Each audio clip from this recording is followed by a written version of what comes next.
Bismillahirrahmanirrahim.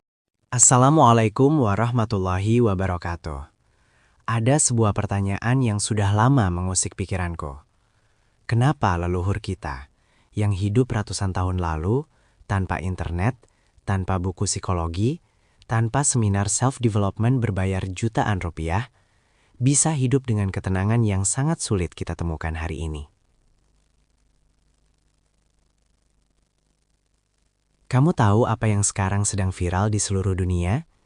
Mindfulness, manifestasi, healing, energy work, intergenerational trauma, inner knowing. Orang-orang membayar ratusan ribu, bahkan jutaan rupiah untuk kelas-kelas ini. Para psikolog menulis buku tebal tentang ini.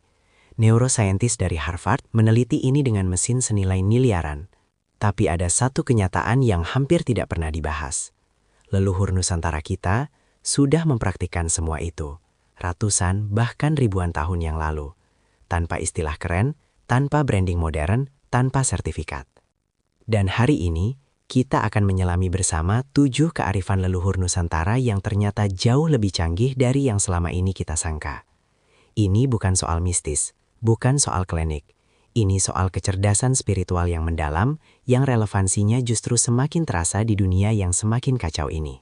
Kalau kamu pernah penasaran kenapa semedi itu terasa seperti meditasi, kenapa tirakat itu mirip fasting modern, kenapa filosofi Jawa tentang rasa itu terdengar seperti intuisi dalam psikologi, tonton video ini sampai selesai. Karena di bagian terakhir ada sesuatu yang, aku jamin, akan mengubah cara pandangmu tentang siapa kita sebenarnya sebagai bangsa. Bismillah, mari kita mulai. Kita mulai dari yang paling fundamental, dan ini yang menurutku paling mengejutkan. Sebelum agama-agama formal masuk dan mengakar kuat di Nusantara, ada sistem kepercayaan yang sudah ada jauh sebelumnya. Dan sistem itu punya satu konsep inti yang sangat menarik. Mereka tidak mencari Tuhan di langit. Mereka tidak mencari Tuhan di luar diri. Mereka mencari Tuhan ke dalam. Praktik-praktik seperti semedi, hening, dan tirakat, semuanya adalah cara masuk ke dalam, masuk ke kesadaran yang paling dalam. Mereka percaya, yang kamu cari di luar dirimu, sebenarnya ada di dalam kesadaranmu sendiri. Dan ini, kalau kamu perhatikan, sangat mirip dengan apa yang sekarang diajarkan dalam meditasi mindfulness modern, dalam meditasi vipassana, dalam contemplative prayer. Sekarang bandingkan dengan konsep tasawuf dalam Islam. Para sufi mengajarkan suluk, perjalanan masuk ke dalam diri untuk menemukan kehadiran Allah. Imam Al-Ghazali menulis dengan sangat indah tentang perjalanan batin ini. Dan leluhur Nusantara, yang sebagian besar hidup jauh sebelum tasawuf masuk, sudah punya konsep yang sangat mirip. Para neuroscientist kini menemukan sesuatu yang sangat menarik. Dalam kondisi meditasi mendalam, otak manusia menunjukkan penurunan aktivitas di area yang disebut default mode network. Area ini adalah area yang terus-menerus berpikir tentang aku, tentang masa lalu dan masa depan. Ketika area ini tenang, orang melaporkan perasaan yang oleh para sufi disebut fana, lebur dan damai. Oleh para meditator Buddha disebut nirvana, oleh leluhur Nusantara disebut keheningan sejati. 3 tradisi berbeda, 3 istilah berbeda, tapi satu pengalaman yang sama. Yang paling mengejutkan dari semua ini adalah ini. Leluhur kita tidak fokus mencari Tuhan di langit. Mereka justru fokus membersihkan diri, supaya bisa merasakan kehadiran Tuhan di dalam. Ini bukan konsep yang kecil. Ini adalah pergeseran paradigma spiritual yang sangat besar. Dan mereka sudah berada di sana, ribuan tahun sebelum para filsuf barat berdebat tentang ini. Sekarang kita masuk ke konsep yang menurutku adalah salah satu konsep paling canggih yang pernah ada dalam sejarah pemikiran manusia. Di Jawa dan beberapa budaya Nusantara lainnya, ada sebuah konsep yang sangat tua namanya jagat cilik dan jagat gede. Jagat cilik artinya alam kecil, yaitu dirimu sendiri, tubuh, pikiran, perasaanmu. Jagat gede artinya alam besar, yaitu alam semesta ini, segala yang ada di luar dirimu. Dan konsepnya adalah ini. Jagat cilik adalah miniatur dari jagat gede. Apa yang terjadi di dalam dirimu mencerminkan dan mempengaruhi apa yang terjadi di luar dirimu. Kalau kamu kacau di dalam, hidupmu cenderung kacau di luar. Kalau kamu damai di dalam, kedamaian itu akan termanifestasi dalam kehidupanmu. Keseimbangan batin menciptakan keseimbangan hidup. Itu inti dari konsep ini. Sekarang coba bandingkan dengan apa yang sekarang disebut Law of Attraction, dengan konsep manifestasi yang sekarang lagi viral di mana-mana. Prinsip dasarnya sama. Apa yang ada di dalam dirimu akan menarik hal-hal yang sama dari luar. Tapi ada satu hal yang membuat versi leluhur Nusantara jauh lebih dalam dari Law of Attraction modern. Law of Attraction modern berfokus pada pikiran. Kalau kamu berpikir positif, hal-hal positif akan datang. Leluhur Nusantara lebih jauh dari itu. Mereka bicara soal rasa ditambah kesadaran. Bukan hanya apa yang kamu pikirkan, tapi apa yang kamu rasakan di tingkat kesadaran paling dalam. Ini jauh lebih canggih, karena psikologi modern juga sekarang menemukan hal yang sama.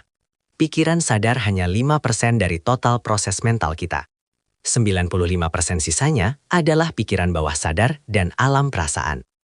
Dan leluhur Nusantara sudah tahu ini, tanpa angka statistiknya. Tapi mereka tahu bahwa untuk benar-benar mengubah hidup, kamu harus mengubah sesuatu yang jauh lebih dalam dari sekedar pikiran. Makanya dalam tradisi Jawa, orang yang serius dalam perjalanan spiritualnya tidak hanya berdoa di mulut. Mereka melakukan laku, yaitu praktik kehidupan yang mengubah kondisi batin mereka dari dalam. Puasa bukan hanya menahan lapar. Semedi bukan hanya duduk diam. Tirakat bukan hanya ritual. Semua itu adalah cara untuk membersihkan jagat cilik, supaya jagat gede bisa berespons dengan cara yang lebih baik. Sekarang, kita masuk ke topik yang paling viral di psikologi modern saat ini.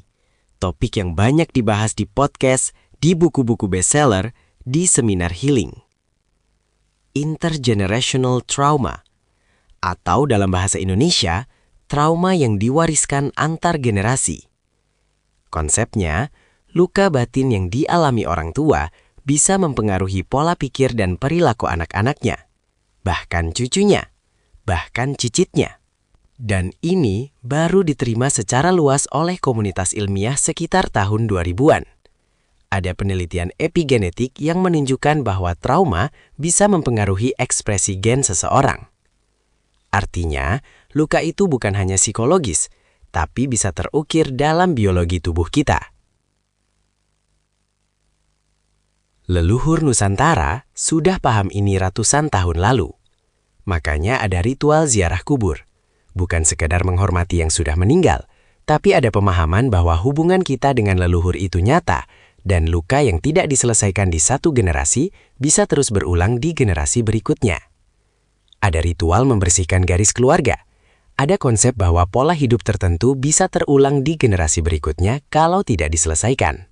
Dalam tradisi Jawa, ada istilah karma, yang sebenarnya bukan soal nasib fatalistik, tapi soal pola energi yang mengalir dari satu generasi ke generasi berikutnya. Menariknya, dalam Islam ada konsep yang sejalan dengan ini. Rasulullah SAW sangat menekankan pentingnya menyambung silaturahmi dengan keluarga. Bahkan dengan keluarga yang sudah meninggal pun, kita dianjurkan untuk mendoakan mereka.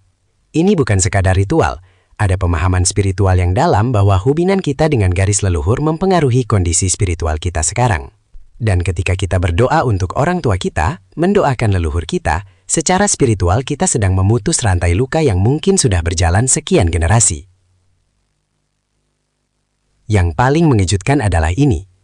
Leluhur Nusantara sudah paham intergenerational trauma tanpa istilah ilmiah, tanpa jurnal peer-reviewed, tanpa laboratorium epigenetik. Mereka paham ini melalui pengamatan mendalam selama ribuan tahun, melalui kebijaksanaan yang diwariskan dari generasi ke generasi. Dan hari ini, sains modern akhirnya membuktikan apa yang mereka sudah tahu. Bayangkan kondisi dunia kita sekarang. Bangun pagi, langsung scroll HP. Notifikasi dari Instagram, WhatsApp, YouTube, berita. Di perjalanan pakai earphone. Di kantor ada suara-suara. Di malam hari nonton Netflix sampai ketiduran. Berapa menit dalam sehari kamu benar-benar sunyi? Benar-benar hening. tanpa suara apapun. Bagi kebanyakan orang, mungkin 0 menit atau hampir 0.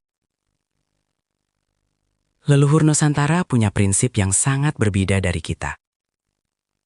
Ketika mereka ingin mendapat jawaban atas masalah besar, mereka tidak membuka buku, tidak bertanya ke orang lain, tidak mencari di tempat luar. Mereka masuk ke sunyi total. Ada tradisi yang disebut bertapa. Ada yang namanya nyepi dalam tradisi Bali, hari di mana seluruh pulau benar-benar sunyi. Ada mati raga dalam tradisi Jawa, ada uslah dalam tradisi Islam yang sudah ada jauh sebelumnya. Semua itu bukan pelarian dari masalah. Itu adalah cara masuk ke sumber jawaban yang paling dalam.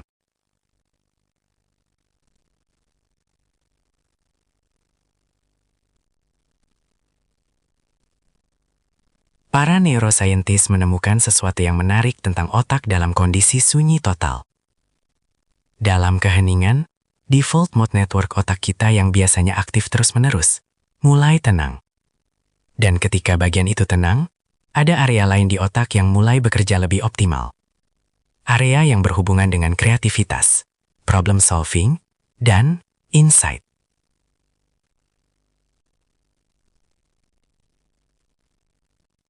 Insight. Dalam bahasa Indonesia kita menyebutnya pencerahan, atau dalam tradisi lokal, wangsit. Wangsit yang turun saat seseorang bertapa bukan mistis. Itu adalah otak yang bekerja pada kapasitas tertingginya, dalam kondisi hening yang sempurna. Leluhur kita tidak tahu istilah default mode network, tapi mereka tahu saat dunia luar diam, suara dalam mulai terdengar.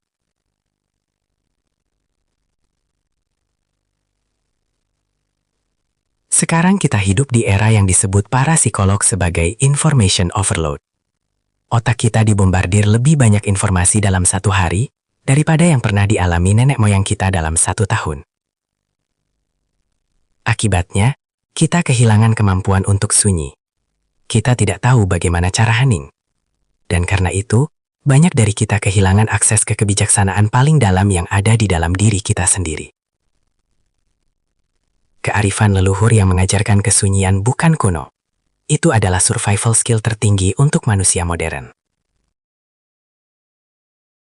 Ini adalah konsep yang paling berlawanan dengan apa yang kita nilai di zaman modern.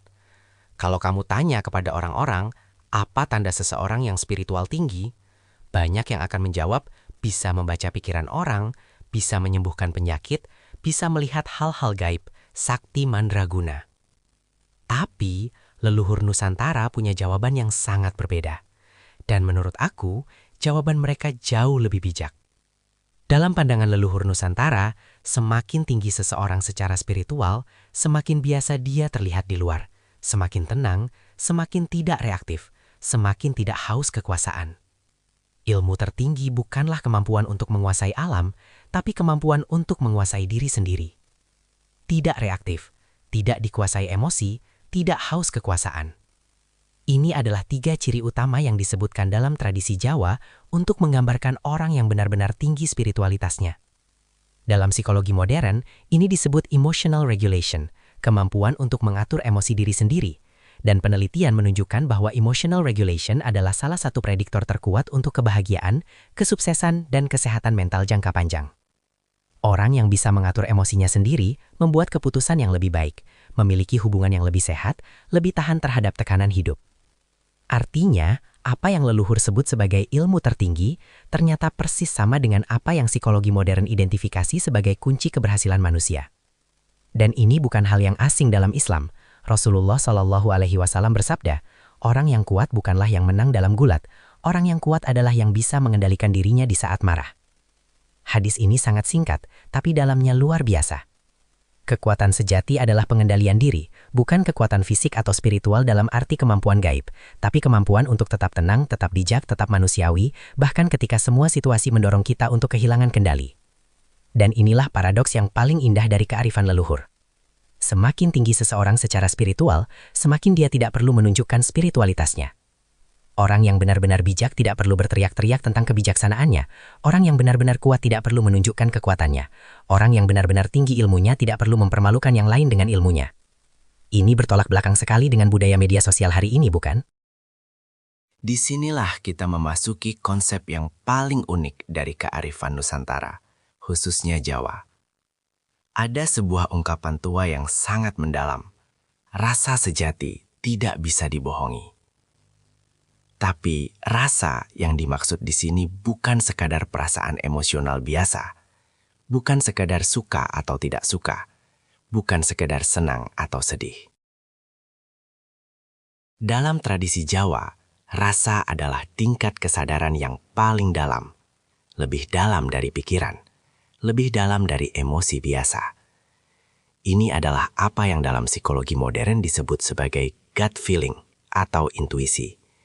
Tapi versi Nusantaranya jauh lebih terstruktur dan lebih dalam. Mereka percaya bahwa ada pengetahuan yang bisa diakses melalui rasa ini yang tidak bisa dijangkau oleh logika biasa. Dan sekarang, neuroscience mulai membuktikan sesuatu yang sangat relevan dengan ini. Kita punya jaringan saraf yang sangat kompleks, bukan hanya di otak, tapi juga di usus kita. Ini yang disebut the gut brain atau second brain oleh para ilmuwan. Ada lebih dari 100 juta sel saraf di sistem pencernaan kita. Dan komunikasi antara usus dan otak ternyata berjalan dua arah. Usus mengirimkan sinyal ke otak, dan sinyal-sinyal itu mempengaruhi cara kita memproses informasi, cara kita membuat keputusan. Gut feeling itu nyata secara biologis, bukan sekadar metafora.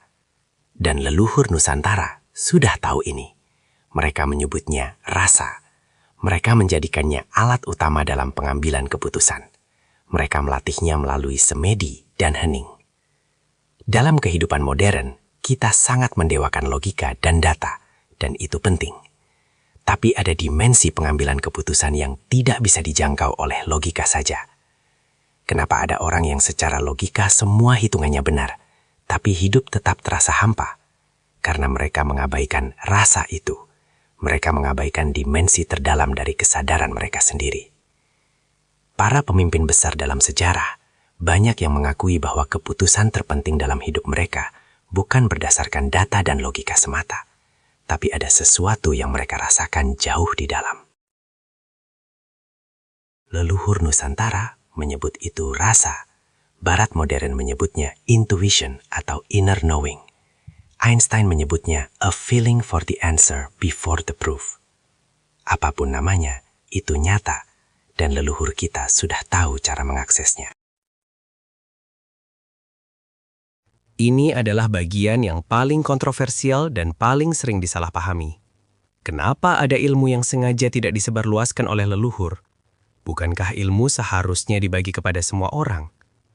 Ini pertanyaan yang sangat bagus, dan jawabannya mengungkapkan sesuatu yang sangat bijak tentang cara leluhur memandang manusia.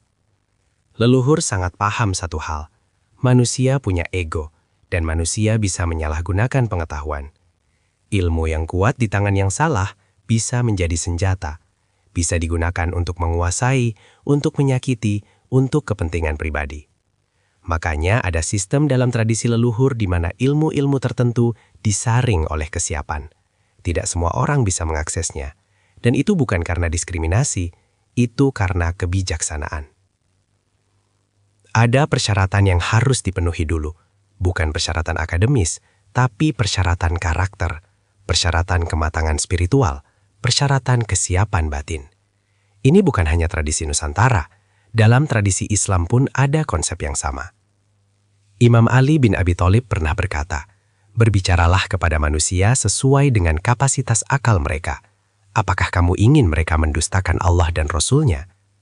Ini bukan berarti menyembunyikan kebenaran, tapi bijak dalam menyampaikan kebenaran sesuai dengan kesiapan pendengarnya. Dan inilah bagian yang paling mengejutkan, yang paling mind-blowing dalam bahasa anak muda sekarang. Semua ilmu leluhur yang dulu disaring itu sekarang muncul kembali dengan nama-nama baru yang terdengar keren dan modern. Semedi, meditasi mindfulness.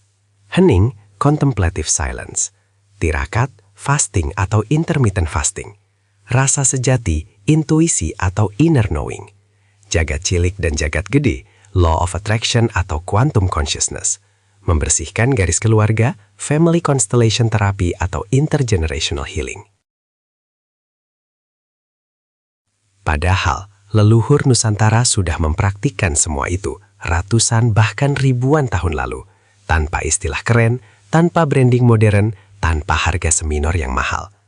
Kita membayar mahal untuk belajar kembali apa yang sebenarnya sudah ada dalam warisan kita sendiri. Leluhur kita bukan manusia primitif yang hanya percaya mitos. Mereka adalah manusia-manusia yang sangat serius dalam mengamati diri mereka sendiri, mengamati alam, dan mengamati hubungan antara keduanya. Mereka tidak punya laboratorium, tapi mereka punya sesuatu yang justru semakin langka di era modern. Waktu untuk sunyi, keberanian untuk masuk ke dalam, dan kesabaran untuk menunggu kebijaksanaan datang. Dan dari proses itu selama ribuan tahun, mereka menghasilkan sebuah sistem pengetahuan yang sangat canggih, yang ternyata sejalan dengan penemuan-penemuan sains terbaik di abad ke-21. Pertama, Tuhan ada di dalam. Jangan hanya mencari di luar. Praktikkan keheningan untuk menemukan kehadiran yang sesungguhnya. Kedua, apa yang terjadi di dalam dirimu mempengaruhi apa yang terjadi di luarmu. Jaga kondisi batinmu sebagai prioritas utama. Ketiga, luka yang belum sembuh bisa kamu wariskan tanpa sadar. Proses healing bukan kemewahan, tapi tanggung jawab terhadap generasi berikutnya. Keempat, hening adalah keterampilan paling langka dan paling berharga di era modern. Latih dirimu untuk sunyi. Kelima, kekuatan sejati adalah pengendalian diri, bukan kekuasaan atas orang lain. Keenam, percayai intuisimu, latih kepekaan batinmu. Rasa sejati tidak bisa dibohongi. Ketujuh, warisan leluhurmu lebih kaya dari yang kamu kira. Belajar kembali bukan berarti mundur. Itu justru lompatan yang paling jauh ke depan.